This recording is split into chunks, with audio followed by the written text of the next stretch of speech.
The Long Road by Wolfland. This will be a 3-on-3 battle. Both trainers will be allowed substitutions. The first trainer to have all 3 Pokemon faint will be the loser. Steven nodded from his position in the challenger's box. It was a familiar feeling, staring down Roxanne at the opposite end of the field. The feeling that lingered wasn't the sting of defeat he'd suffered so long ago. This sensation was different. He was brimming with confidence, not only in his team, but in himself. The culmination of everything he had learned on his travels. This was the first step to the finale of his journey. Trainers, ready your Pokemon! Reaching down to his belt, Steven brushed his jacket aside to produce 3 Pokeballs before deftly placing them on the registration pedestal at the side of the box. He felt a small rattle from his hip, and he muttered a quiet apology. Sorry, Aggron. I promised Roxanne I'd only use one Steel-type teammate for this battle. You can argue with Metagross afterward. Ready! He called aloud, as he heard Roxanne echo the same from her box. Prepare your first Pokemon, and let the gym match between Challenger Steven and Leader Roxanne begin! Credilli, let's go! In a flash, Steven's Anemone Pokemon materialized on the battlefield with a crooning cry. Across the field, 2 gleaming sighs flashed under the stadium lights. Looks like it'll be a battle of the fossils, said Roxanne, as she recollected her Kabutops' Pokeball. Steven grinned as he admired both combatants. I thought that might be the case. He swept a hand forward formally. As the leader, you should have the first move. What a gentleman, quipped Roxanne with a smile. In that case, Kabutops! Aqua Jet! The Dome Fossil Pokemon disappeared in a splash and a blur, but Steven wasn't concerned. He knew its eventual target. Reappearing mere inches from Credilli's nose, Kabutops landed a direct hit as it flashed by with its scythes. Credilli slid backward only slightly, thanks to its strong grip on the arena ground. Kabutops had already swooped past Credilli in its strike, and Steven seized their chance. Now! Grab it and use Giga Drain! With incredible speed, Credilli whipped her neck around to face her attacker, and lashed out with a tendril, snagging Kabutops by the leg. It struggled to free itself from her grasp, but Credilli's grip was too strong.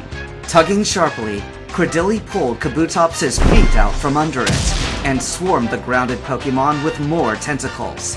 Kabutops' rattling cry echoed across the arena as its life force drained away. Credilli released the hold on her opponent as Kabutops' thrashing slowed to a stop. Steven spared only a moment to glance towards the referee, but he made no move to signal an end to the round.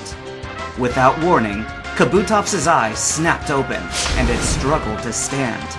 Somehow, it had not succumbed to Credilli's grass-type attack. Steven raised a hand to his chin thoughtfully.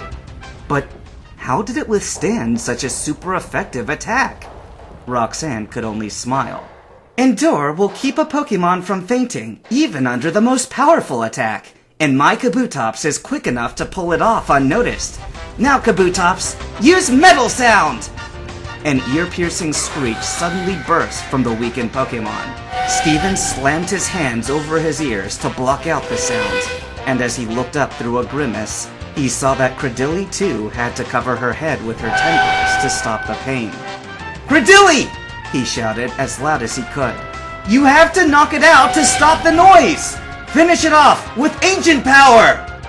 Miraculously, Credilli heard his command over the noise and summoned the strength to hurl her attack, finally knocking Kabutops out. The screeching stopped, and this time, the referee raised his hand to indicate the winner of the first round. Roxanne shrugged as she recalled her Pokemon. It was a gamble using Kabutops first.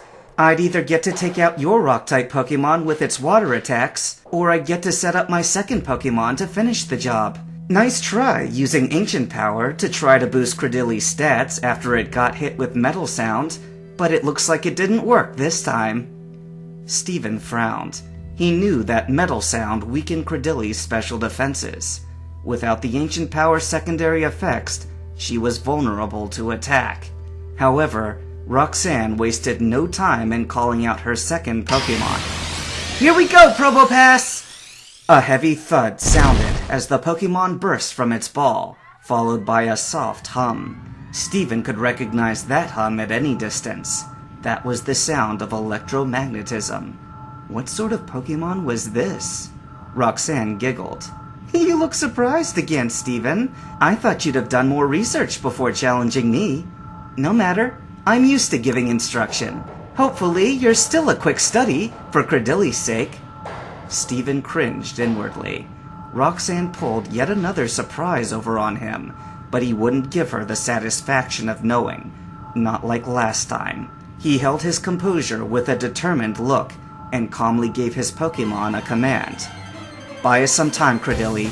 Confuse Ray." Eyes aglow, Credilli locked gazes with the mysterious magnetic Pokemon as her tendrils waved to and fro, lulling Probopass into a trance. Its satellite-like appendages began to list weakly in their orbit as the Confuse Ray took effect. Steven didn't like the way Roxanne simply smirked. Even if Probopass is confused, it's sturdy enough that a little bit of damage won't bother it at all. Now, Probopass, focus and use Power Gem until it connects. Dodge and counter with Giga Drain. As glowing chunks of energy whizzed by her head, Credilli ducked close enough to snag one of Probopass's dizzy satellites in her tendrils. She had barely finished her draining attack when the energy shards of a direct Power Gem hit, slamming into her body, sending her tumbling backwards. "Credilli!" Steven silently cursed. That attack should not have been as effective as it was. Credilli's special defenses were too weak from the previous round. He needed to switch out to allow her defense to recover. Swiftly, he grabbed her Pokeball from the pedestal and aimed the recall beam. "Credilli, return!" But as the beam of light neared its target, it suddenly was interrupted.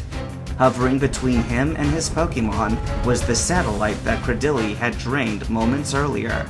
"What? I'm not letting you ruin my setup that easily. This is one of my favorite moves, called Block. Probopass is no longer confused and is using its mini noses to prevent Credilli from escaping. She's trapped. This is not good. Credilli, use Recover! We need to outlast this Block!" Glowing energy began to lift from the ground around Credilli's feet and absorb into her body. Steven nervously watched as his Pokemon tried to regain her strength, and his eyes narrowed as he saw Roxanne wave a finger. "Nice try, but too bad that Recover won't matter in the end." "What do you mean? Credilli has strong regenerative powers. She could take on more attacks than that." Roxanne grinned as Probopass's two remaining mini-noses began to circle around its face, creating a growing glow at their center. "Not this one. Probopass! Flash Cannon!" A Steel-type move? Steven barely had time to shield his eyes as a brilliant beam of energy shot forth and engulfed Credilli in its light. By the time he could squint his eyes open again, the referee already had his arm up to signal the end of the second round. "I'm sorry, Credilli," said Steven as he recalled his fallen partner. "That was my mistake. You battled well."